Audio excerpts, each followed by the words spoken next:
Okay, after a recharge overnight, I'll try to start the car.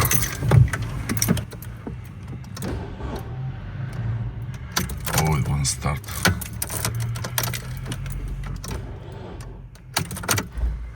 This video is about how to start the car with the tool battery when it won't start here. So this is the problem. I really needed the car to start here to go and buy a battery. That was in the morning and it wouldn't start. No action. You can see the actual indicator on the dashboard that it was trying to start, but there was no power from the battery. And this is the last resort. You should really not do this first. It's the last thing to try. Also, you do this at your own risk. Make sure you don't short any contacts. You have positive and negative. Never connect positive and negative together, or positive to negative and negative to positive. So first I put the battery here. The cable cars doesn't really matter here, but I put a label on one of them. I use some wire that I have around. It's good to use thicker wire for electricity because this is going to pump a lot of amps into the battery, and this is also dangerous for the tool battery itself. You see this, it tried to start, it couldn't start it now. So I keep doing it, I keep trying it. I was trying with the small 2 amp battery.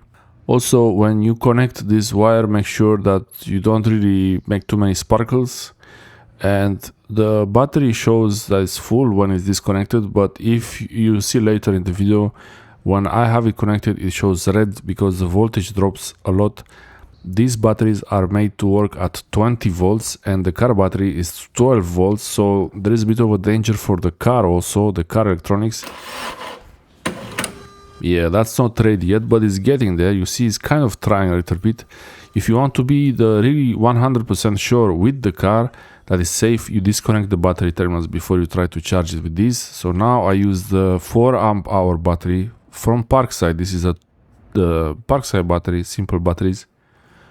I connect the wire to negative, then to the battery negative, and the tool battery positive to the battery positive. You see it's making too many sparkles there because this one is more powerful. Even with the tools, these batteries, they give more power to the tool. Now you see it's showing full when it's disconnected. This you have to try to keep it a little bit longer. If it doesn't work, it really depends on the battery how bad it is. And also when you try to start the car, disconnect the battery. I mean the tool battery.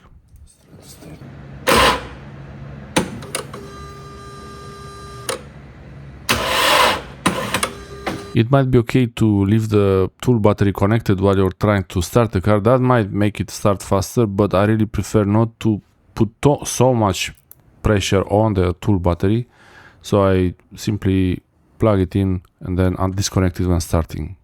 For me, it was pretty good that eventually it did start. So this is a bit of a spoiler if you're wondering that if it starts or not. It did start, and yeah, just be careful not to short the positive and negative at any place on the car battery, which is the worst, and also on the tool battery, the power tool battery.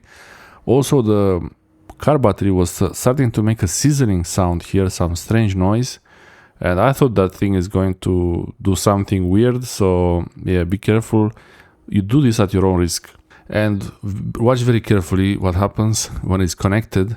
And I will try to check the voltage, the power on the battery. It's gonna show it's red.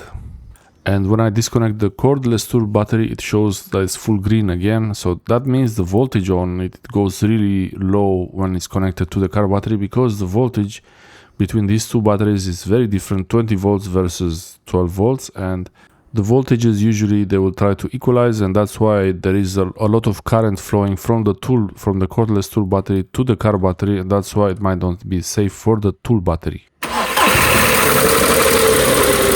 But eventually the car started, so yeah, this is what I really wanted.